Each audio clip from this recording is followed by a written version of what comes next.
This channel does not promote any violent, harmful, or illegal activities. All content provided by this channel is meant for an educational purpose only. আবাসে বাড়ি পেতে দিতে হবে টাকা। তৃণমূল নেতার এই দাবি ঘিরে নাকাশিপাড়ায় তুমুল বিতর্ক। রাজ্যের আবাস প্রকল্পে কাটমানি চাওয়ার অভিযোগ। নাকাশিপাড়ার হরিদ্রপদা গ্রাম আবাস তালিকায় নাম এসেছে দামিনী বিবি। তালিকা নিয়ে পঞ্চায়েত সদস্যের কাছে গেলে 20,000 টাকা চাওয়া হয় বলে অভিযোগ। দিতে না চাওয়ায় অনুমোদিত ফর্ম ছিঁড়ে ফেলা হয়েছে। পঞ্চায়েত সদস্যের বিরুদ্ধে থানায় অভিযোগ দায়ের পরিবারের। ঘর দিতে গেলে আমার কাছ থেকে টাকা চাচ্ছে, তারপরে ঘরে ইনকোয়ারি করাবে বলছে। ঘরের ডকুমেন্টসগুলো ছিল সেগুলো ছিঁড়ে ফেলেছে, সেগুলো ছিঁড়ে ফেলে দিয়েছে। বা এটাও আমাকে বলেছে যে তুই যা পারিস করে নিগা, তোকে আমি ঘর দেবো না, তুই আমার টাকা না দিলে তোকে ঘর আমি দিচ্ছি না, তো যা পারা তুই তাই করে নিস। এসে আমাকে হুমকিও দিয়ে গেছে, বা আমার ফর্মগুলো ছিঁড়ে দিয়ে গেছে, বা আমাকে এই হুমকি দিয়েছে যে তোর কোনো ঘর হবে না, আমি বেঁচে থাকি তো কোনো ঘর করতে দেবো না। 20,000 টাকা চাচ্ছে অ্যাডভান্স, 20,000 টাকা দেবো, তারপরে ঘরে ইনকোয়ারি করাবে, টাকা না দিলে করাবে না। বিষয়টা একদম ভিত্তিহীন এবং সম্পূর্ণ বানানো গল্প বলা যায়, এবং এটা একটা চক্রান্ত মাধ্যম বুঝতে পারছি। এরকম কোনো কথা আমার সঙ্গে ঘটেনি, হয়নি।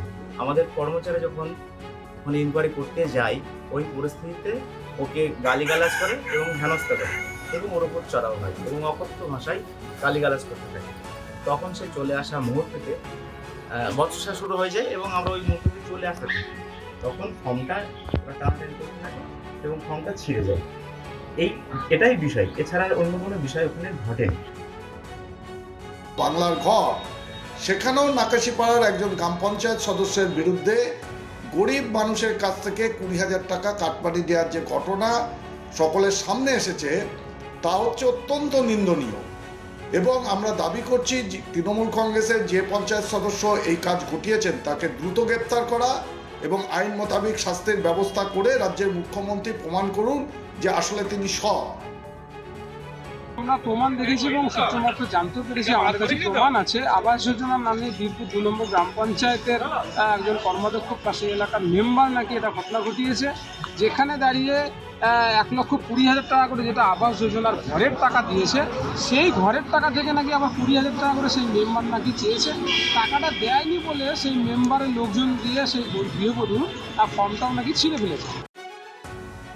এই বাংলার বাড়ি নিয়ে আমরা দেখতে পারলাম যে নাকাশিপাড়ার বাংলার একজন মানুষ, সে বাংলার বাড়িতে আবেদন করেছিল বাড়ি পাওয়ার জন্য। সেখানকার তৃণমূলের পঞ্চায়েতের যিনি মেম্বার, তার কাছে সেই মেম্বার 20,000 টাকা দাবি করে। যখন সে 20,000 টাকা না দিতে পারে, তখন সেই বাংলা বাড়ির যে আবেদন, সেই আবেদনের ফর্ম ছিঁড়ে দেওয়া হয়। কোন রাজত্বে আমরা বাস করছি যে গরিব মানুষকে ঘর দেওয়া হচ্ছে, ঘর দিতে গেলে টাকা নেওয়া হচ্ছে? এটা পশ্চিম বাংলা তৃণমূল বলেই সম্ভব। তিস্তায় ঝাঁপ দিয়ে আত্মঘাতী শিলিগুড়ির বিএলও, সিইও দপ্তরের সামনে প্রতিবাদে বিএলও ঐক্যমঞ্চ। ব্যারিকেড ঠেলে এগোনোর চেষ্টা, পুলিশের সঙ্গে বচসা তৃণমূলপন্থী বিএলওদের। তিস্তায় ঝাঁপ দিয়ে আত্মঘাতী শিলিগুড়ির বিএলও, সিইও দপ্তরের সামনে প্রতিবাদে বিএলও ঐক্যমঞ্চ।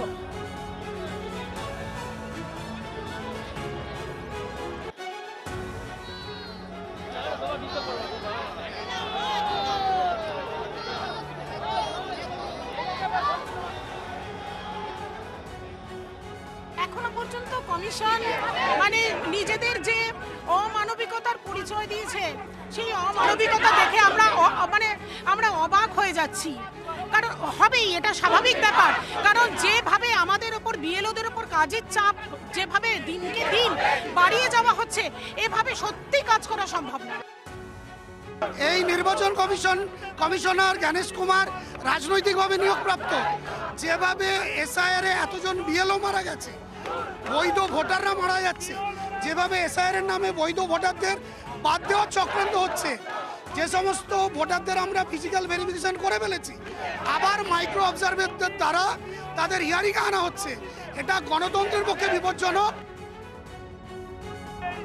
এসআইআর কাজ করার চলাকালীন ফের বিএলওর মৃত্যু। আজকেরও এই মৃত্যুর পরে সিইও দপ্তরের সামনে অবস্থান বিক্ষোভে মঞ্চে যারা রয়েছেন বিএলও মঞ্চ, অধিকার মঞ্চ থেকে আজকের এরকমভাবেই বিক্ষোভ দেখানো হয়, ডেপুটেশন জমা দেওয়া হয়। তাদের বক্তব্য, এতজন মারা যাওয়ার পরেও এখনো পর্যন্ত একজনও কেন ক্ষতিপূরণ পাননি, যতক্ষণ না পর্যন্ত তাদের দাবি মানা হবে এই ধরনের অবস্থান বিক্ষোভ তারা চালিয়ে যাবেন। ক্যামেরায় কুণাল গাঙ্গুলির সঙ্গে শ্রাবন্তী সাহা, টিভি 9 বাংলা, কলকাতা।